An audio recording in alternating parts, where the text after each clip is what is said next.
Hi, welcome to this video where I'll be talking about resumes.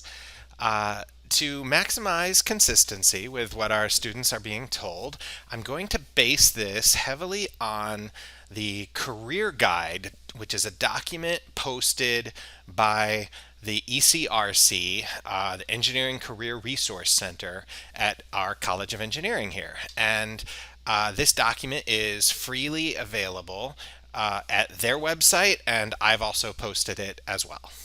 So let's go down to the part where it talks about resumes.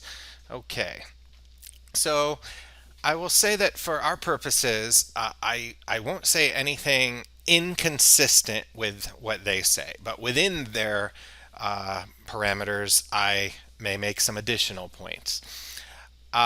So we'll go through the few pages that they have here on it, and then I'll mention a few examples they have also, and you can look at those in more detail on your own because, as I said, this document is available. But let's get started with just kind of talking through the points that they make. So, first off, here, the first thing they mention is it is not a comprehensive composition of your life experiences. In fact, it's not even a truly comprehensive composition of your professional experiences. Although a CV, which is sort of a more elaborate version of a resume for research and academic contexts, that would come closer to that. But a resume is 1 to 2 pages, and typically, if you're entry level earlier in your career, it's 1 page.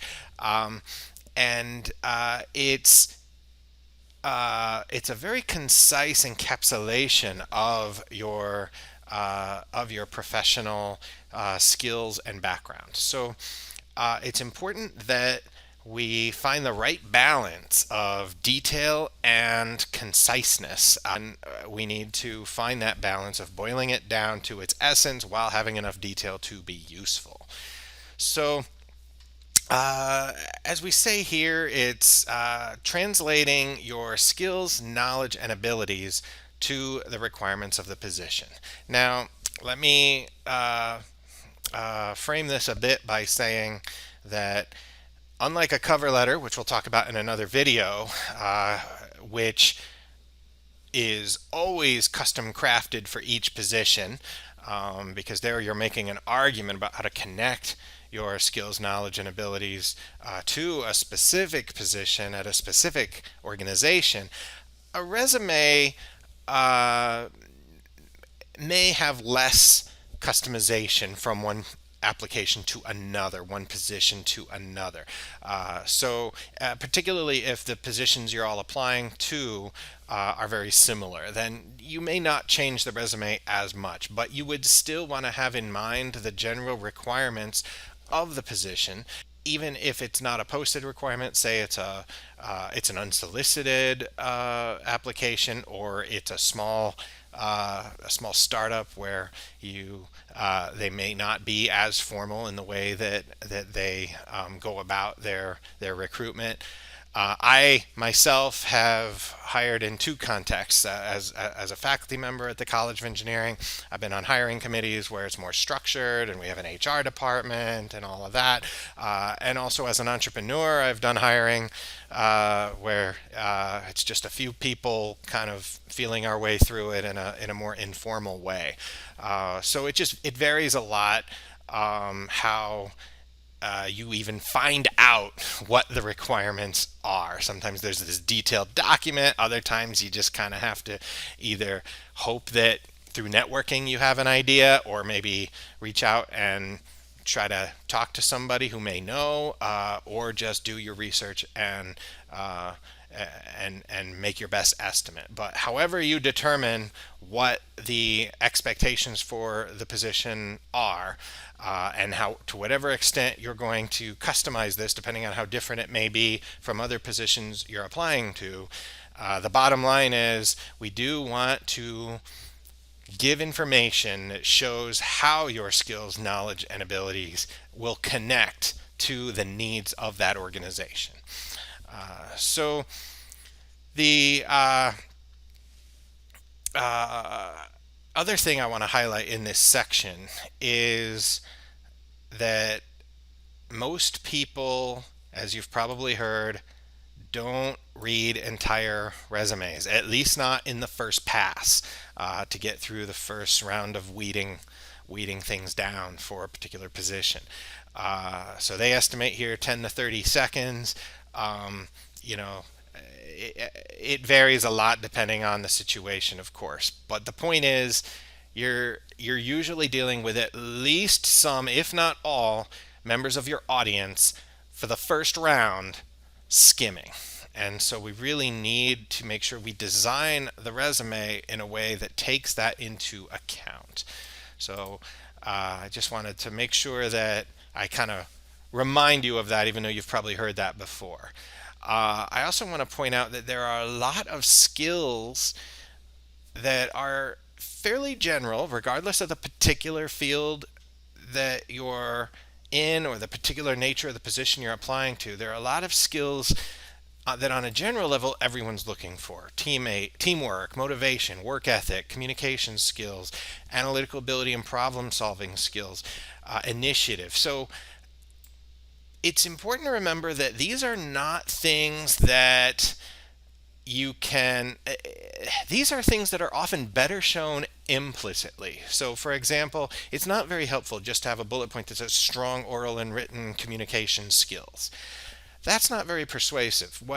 What's much more helpful is to make sure that when you're describing your experiences, academic or professional, that you are giving concrete examples that showcase in that example the communication skills. So same thing with teamwork. All right, rather than saying I'm great at teamwork or a real team player or good at working in teams, show it. Give examples of when you've done projects in teams and what your role was, and tie it to results that show it you must have been good at it. Now, this ties into my next point, which is that some of you will, of course, have more experiences than others. So, what do you do if you don't have a lot of professional, relevant work experience yet as an undergraduate? Maybe, I know some of you have had internships, some of you haven't. Some of you have had part time positions at the university that involve projects. Some of you haven't. So if most or all of your experience thus far is not engineering related, not related to your field or the field that you're looking for employment in, it is okay to consider other work experience. It's okay to give more weight to academic projects, even class-based projects that you may have had. You got to work with whatever it is you have to work with. A lot of non-engineering related jobs nevertheless showcase a lot of these skills: teamwork, motivation, work ethic, communication, analytical abilities, initiative. So while it's a little more efficient and maybe stronger to showcase those things concurrent with a job that also showcases technical skill, not everyone can start out with that, and that's perfectly fine.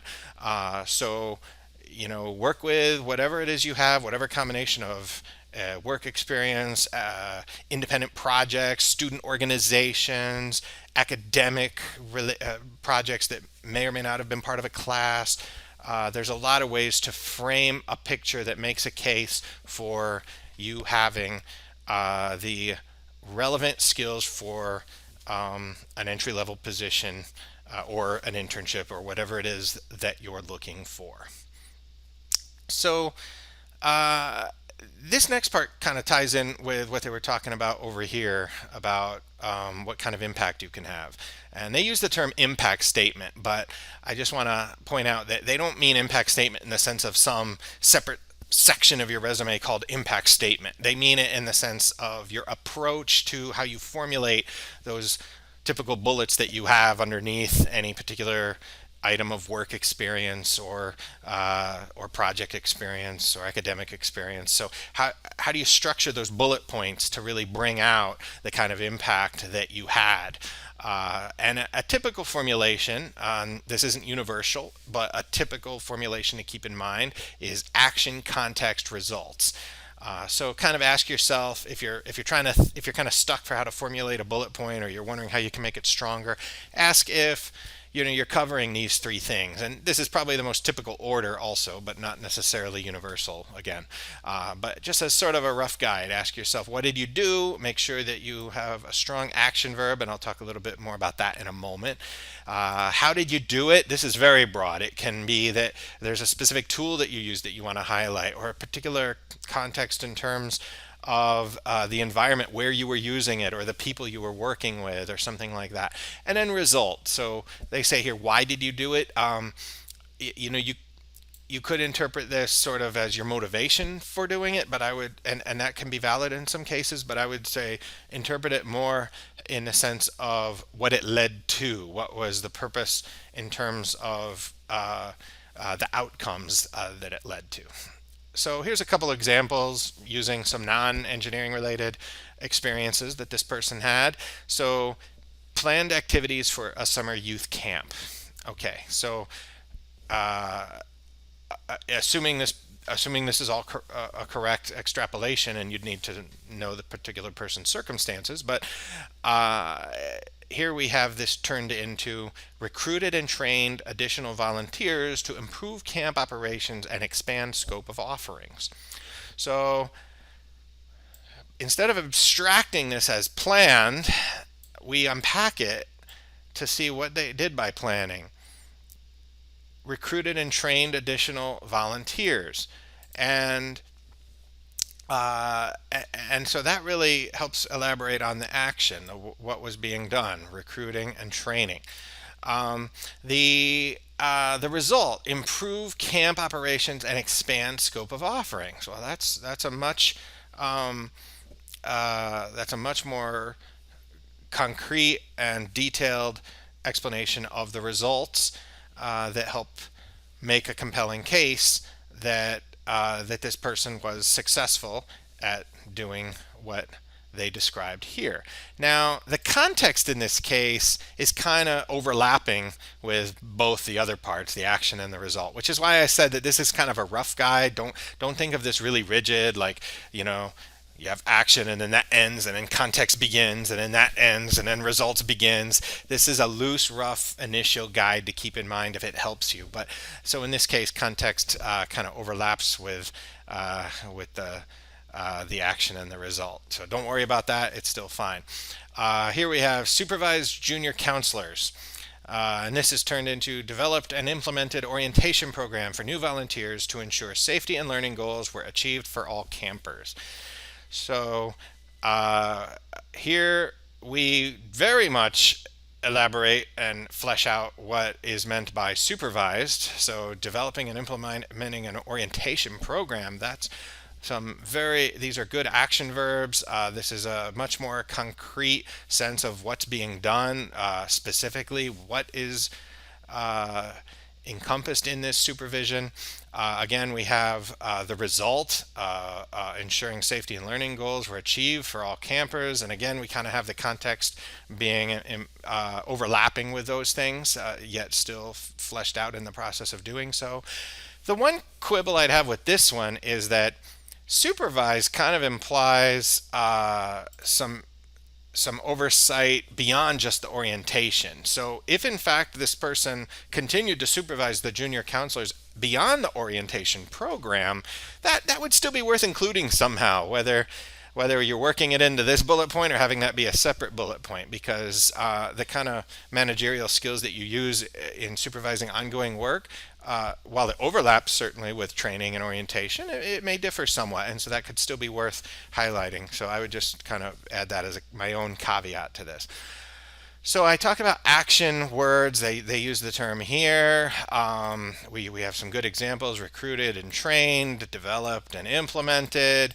So a lot of these ideas for words, action words that they have on this page, are things that they're words most are words that are at least in our passive vocabulary, and yet they're not necessarily words that we think of when we sit down to write. They don't necessarily pop into our head, and so it can be useful to just have a sheet like this handy when putting together your resume, so that when you think, okay, how do I describe what I did here. You look at the relevant category and kind of scan through it and see if something has the right level of specificity uh, and vividness and compellingness that you feel adequately captures the sentiment you're trying to convey.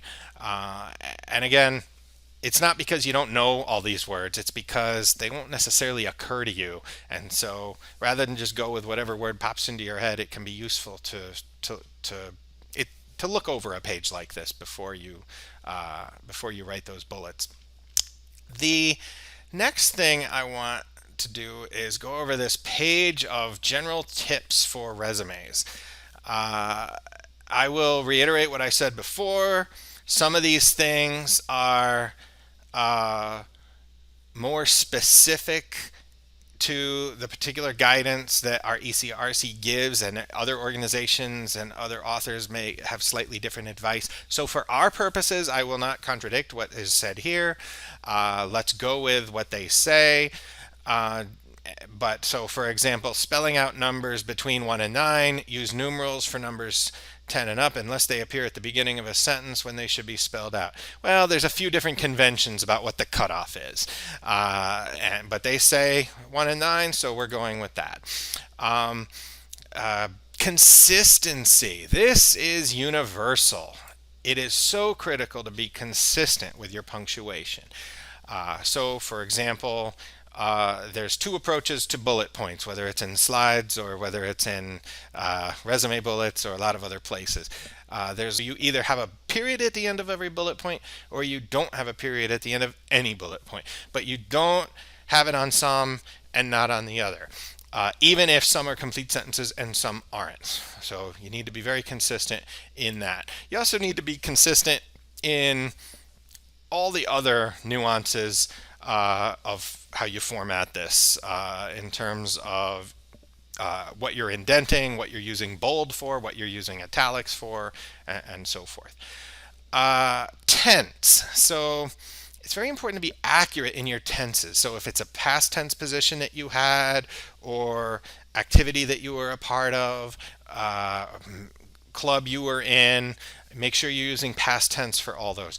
If it's something, even if it was a job you currently have, or a group you're currently in, but it's not a duty you have anymore, then make sure you're using past tense for that. So make sure present tense is only for things truly in the present.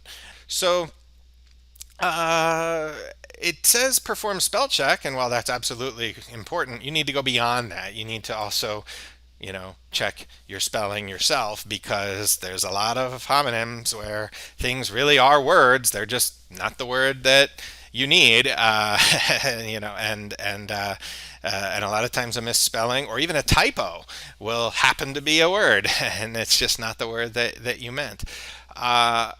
Word choice talks about the point we were saying about action verbs. So the point about variety is important. So one reason I mentioned to use that list on the previous page is to make sure you find a good word that is the right fit for what you're trying to convey. But another reason is if you need a synonym, because while you can reduce some reuse of terms, you want to do that kind of sparingly. And if another word will work just as well, it can be nice to have some elegant variation. Use acronyms very carefully. Is the acronym universally known or familiar to your audience? So a couple points on this. Number one, it's not just acronyms you have to use carefully. It's any technical terminology that is unique to a particular audience. The other thing I want to point out is, in many cases, it's only a subset of your audience that knows the acronyms and technical terms. And some portion of the audience who have some input, if not decisive input, into the decision may not be as familiar. So you need to find a balance. You obviously can't have an entire resume about an engineering position that particularly if you happen to have some work experience that you're trying to highlight, or some class project experience that you're trying to make sure you get proper credit for, you can't talk about that and be completely free of any engineering jargon or terminology or acronyms. But you want to be mindful of the balance, because if the subset of your audience that actually knows the terms is the only one who can understand the vast majority of your resume, you're putting a lot of your proverbial eggs in the basket of what that person thinks. And I've been in this situation, and I can tell you, the broader, the larger portion of the people scanning this who can understand as much of it as possible, the better chance you have of it catching someone's eye and getting an internal advocate who says, "Yeah, this looks interesting. Let's at least advance this person to the next round of scrutiny." So again, it's a balance. There's no magic formula to know, like, well, where do I draw the line here? But just be mindful of the fact that you can't just say, well, anyone who's reading this has to know all about everything I'm doing. No, somebody will, in most cases, but definitely not all, and sometimes not even the key decision makers. So just keep that in mind. So a lot of these things now in this design category are definitely in that category of things that I was saying we'll stick with what it says here for our purposes, but just be mindful in general that these can vary a lot, and some of these are a matter of convention by field. Some of them are trends that go that evolve over time, and some of them are more specific preferences. So margin, you can read that. Font, you can read that. Name and contact information at the top. So use bold, italics. Underlining is going out of fashion, but I'm not going to contradict what they say if they say it's an option, but I would suggest you use it perhaps even more sparingly than the others. But definitely don't overuse any of them. So you definitely have to use bold and italics for distinguishing things like the sections of your resume, and the name of your position and or the name of the organization, and things like, or the name of the school, things like that, key pieces of information that people quickly scan for. But when to italicize a word or phrase in a bullet point, that's a careful judgment call. Use that very sparingly. Another point about consistency. I talked about consistency up top when it was one of the first bullets. So indentations and bullet styles also. It's very important. Even if your approach maybe isn't optimal in terms of your management of white space and the aesthetic, the worst is inconsistency. So even if you have something suboptimal, at least try to stick to that throughout as much as possible. Now, consistency within a section is even more important. And depending on what each section is addressing, some amount of variation in how you format it may be appropriate. But within a section, everything should be 100% consistent. If possible, try to minimize how much you're shifting even between sections. But again, depending on what information there is, you may have to make that judgment to do so. Experiences in reverse chronological order. Same with degrees. Now, most of you watching this are undergraduates, so you have one degree that's in progress that you put there. But if there are two, you put those in reverse chronological order, as well as the experiences in any experience-related section. All right, so GPA, the advice they give is fairly typical advice, which is if it's 3.0 or higher, you include it. If not, you don't. So typical things to include: education. I just was talking a little bit about that. Generally, you're just going to have one. It's going to be a degree in progress, so you'll have an anticipated graduation date. This is very important. If it hasn't happened yet, you got to put anticipated or expected or some abbreviation or synonym or something to indicate that it hasn't happened yet. That's very important, because even if you put the date and you think, well, yeah, but this date is in the future, so I'm clearly not claiming that it's happened. It's still better, number one, just to be more explicit about it, and number two, in case something happens and your plans end up having to change, and then the document gets found some years later, and you wouldn't want to risk having some inaccuracy um, on that, just for any confusion it could potentially create. So there's often a course highlight section or a relevant coursework section, and then oftentimes any particular experience that directly relates to the education. So sometimes people will put things, uh, extracurricular sorts of experiences, student org work, club work, things like that in a separate section. Sometimes they'll put it under experiences. Sometimes they'll have its own section for it. That's a judgment call depending on various factors. But one place to put it, if it directly relates to your educational experience, is uh, under that degree that you were working towards when you did those experiences.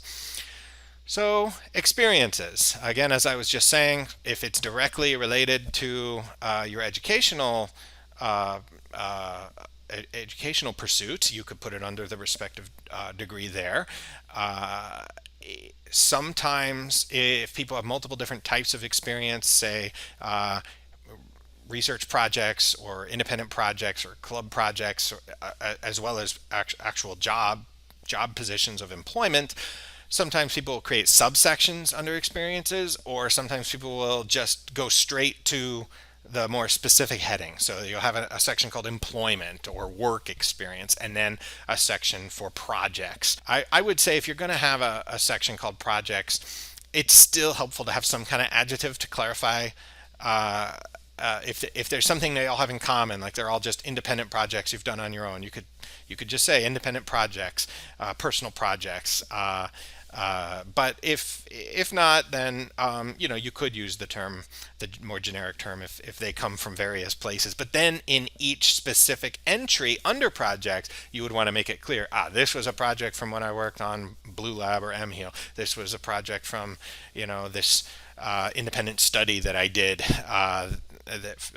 This was a project for that I did on my own.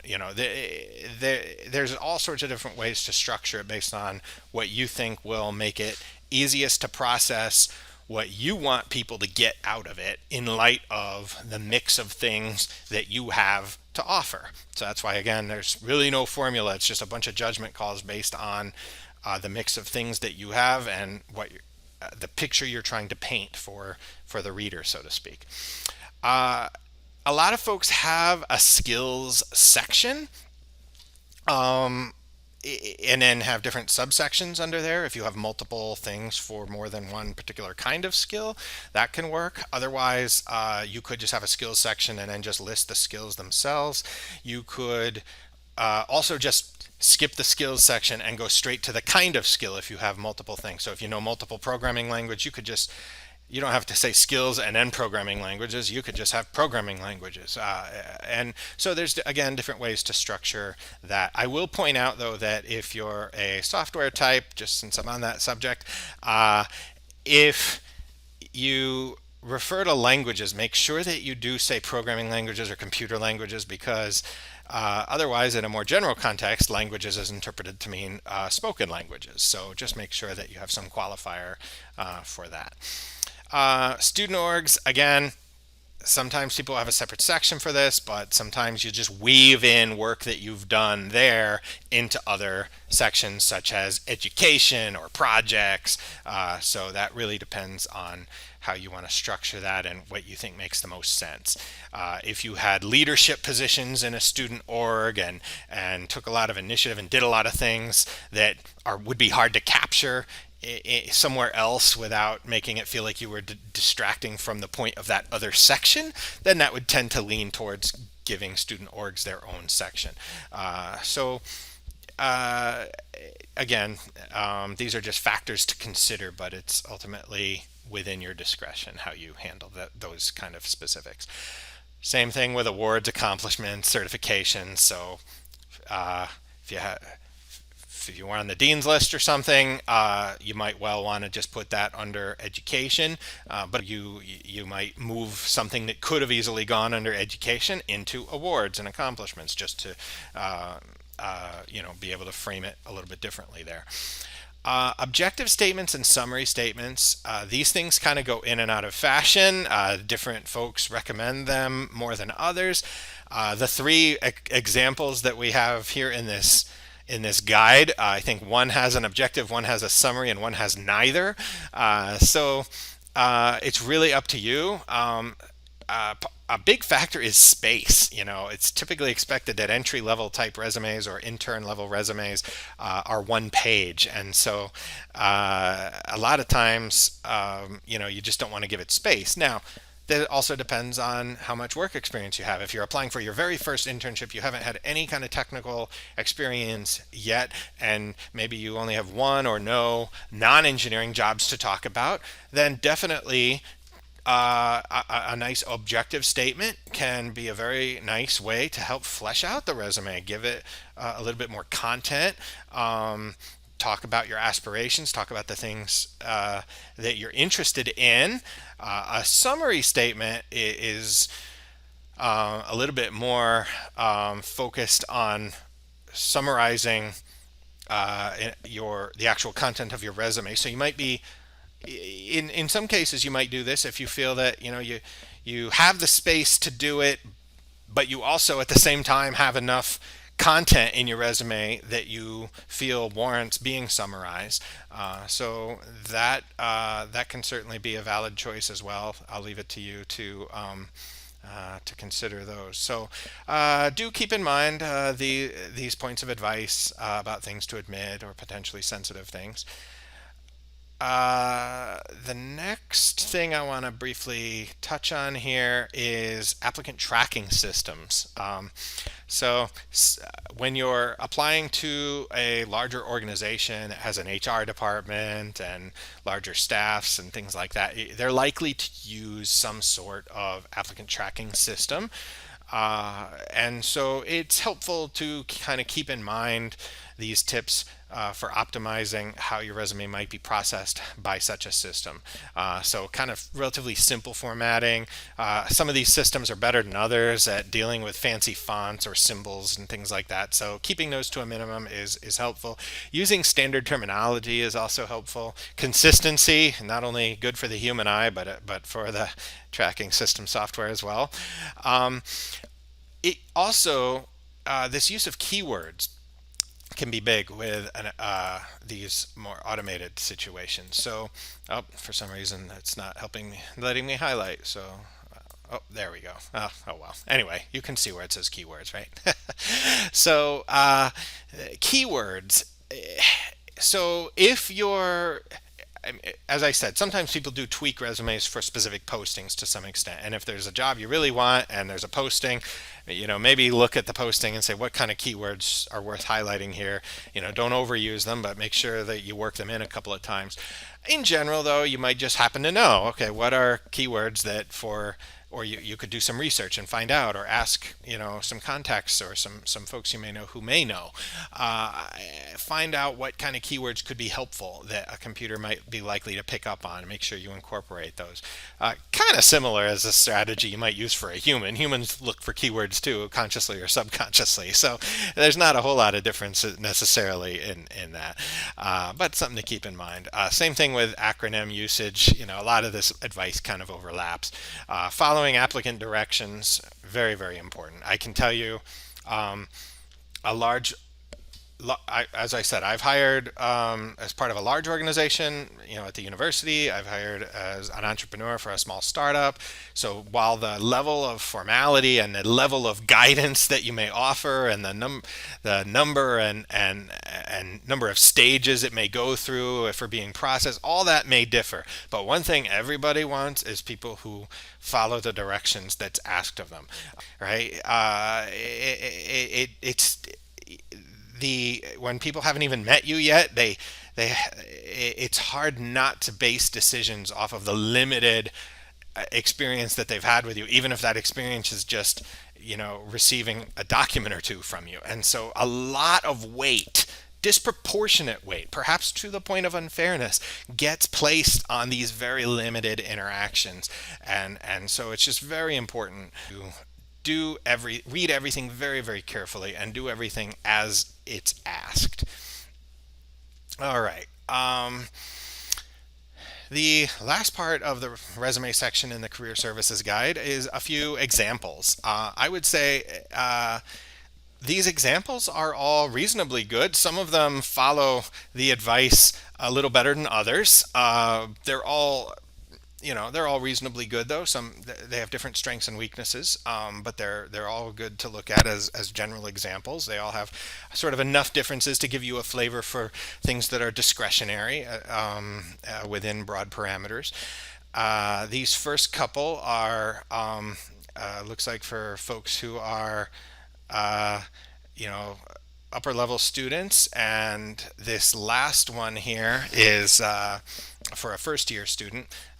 Notice this one has an objective statement. I think I mentioned that people with less experience, whether it's first year or third year or whatever, people with less experience are more likely perhaps to have the space that they're willing to devote to an objective statement. Although they're optional, it can be useful to keep in there. Also, notice how this one's a graduate student. The person is actually working on a master's, and therefore they put a summary statement in there because they had a lot to talk about, but they still had room for a summary statement. So this other one, let's see, is a person working on a bachelor's. So that may be a little closer to. So this person didn't have an objective or summary statement, but made good use of the space to include a lot of information based on what they had to offer. So I will leave it at this because you can go through these examples on your own. And so I'll see you then, and take care.